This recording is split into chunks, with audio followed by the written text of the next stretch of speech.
На 3 декември секоја година, почнувајќи од 1992 година, се одбележува Меѓународниот ден на лицата со попреченост со цел подигање на свеста за нивните права. Оваа година, Меѓународниот ден се фокусира за зајакнување на лицата со попреченост во насока на инклузивен, еднаков и одржлив развој, а во согласност со имплементацијата на Агендата за одржлив развој 2030. Во таа насока, меѓународната заедница се залага за обезбедување на еднаква вклученост на овие луѓе во сите сфери на општествениот живот и создавање на соодветна средина за нивно непречено функционирање и достоинствен живот. Оваа година фокусот е на зајакнување на лицата со попреченост во насока на инклузивен и еднаков и одржлив развој во согласност со имплементацијата на Агендата за одржлив развој 2030, кој што е со мото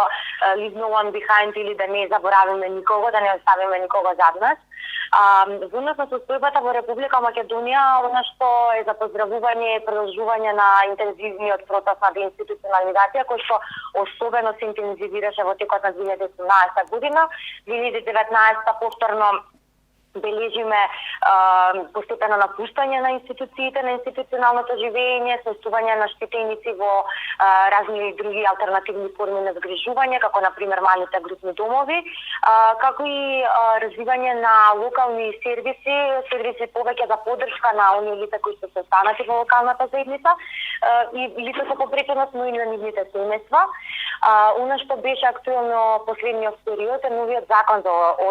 основно образование, кој што беше донесен некаде во август 2019 година. Особено е важно што е воведувањето на меѓународната класификација на функционалност, попреченост и развој, МКФ, како ја заменува досегашната категоризација на децата со попреченост според застарениот медицински модел. Фокусот сега е ставен за проценување на нивните способности, со што ќе се овозможи препознавање на нивниот потенцијал, а со цел подигање на подобрата вклученост и обезбедување на соодветна поддршка за понатамошниот развој, истакна од Хелсиншки комитет за човекови права во земјава.